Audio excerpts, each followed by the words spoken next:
having already identified world-class opportunities in potash and superphosphate in its home state of Western Australia.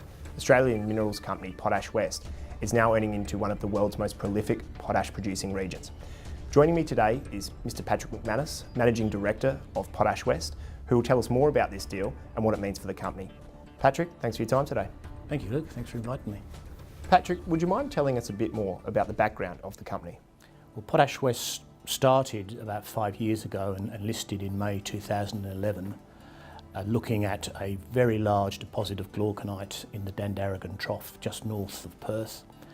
And we've done work over the last 3 years looking at and developed two projects or potential projects there, one based on producing superphosphate and one using a K-Max process that we've developed to produce not just potash and superphosphate, but also alum and some iron oxide. We've done scoping studies on both of those projects and they are demonstrating very strong economics.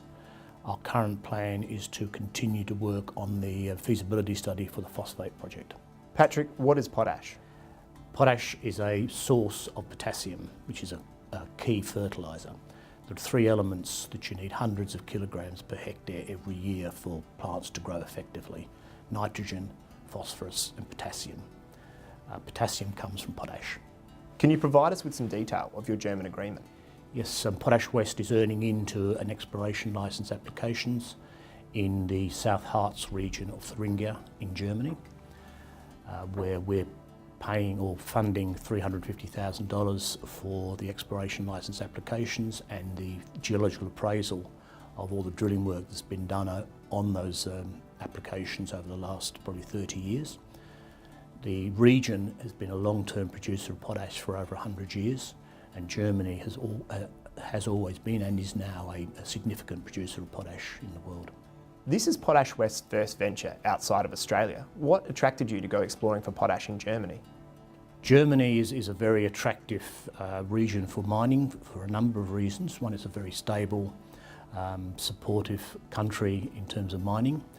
The infrastructure there is first class, and one of Potash West's strong views in developing ourselves as a fertiliser project is to establish ourselves in areas where we've got great infrastructure close by that we can get the product to our customers at a good price.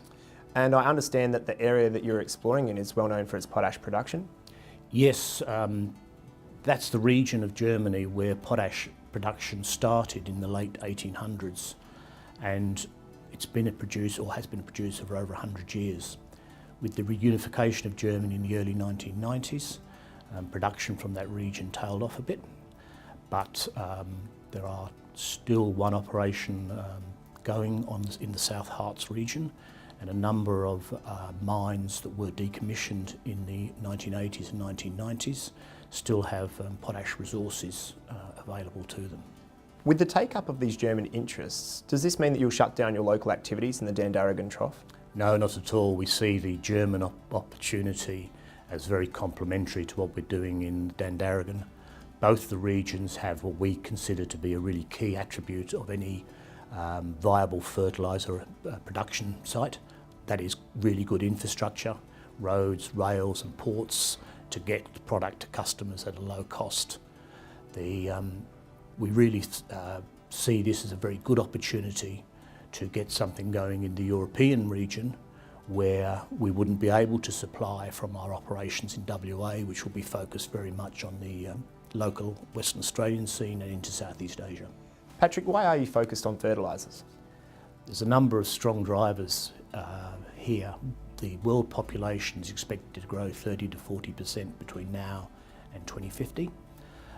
The emerging economies with improved GDP will want to eat better, all of which means that most experts believe that the food supply is going to have to be about twice what it is now by 2050. One of the best ways of meeting that requirement is the increased use of fertiliser. Most of the world doesn't use enough, and most of the soils are deficient in phosphates and potash. So we believe it's a market that will grow substantially in the decades ahead. Patrick, thanks for your time today. Thank you very much, Luke. It's been a pleasure.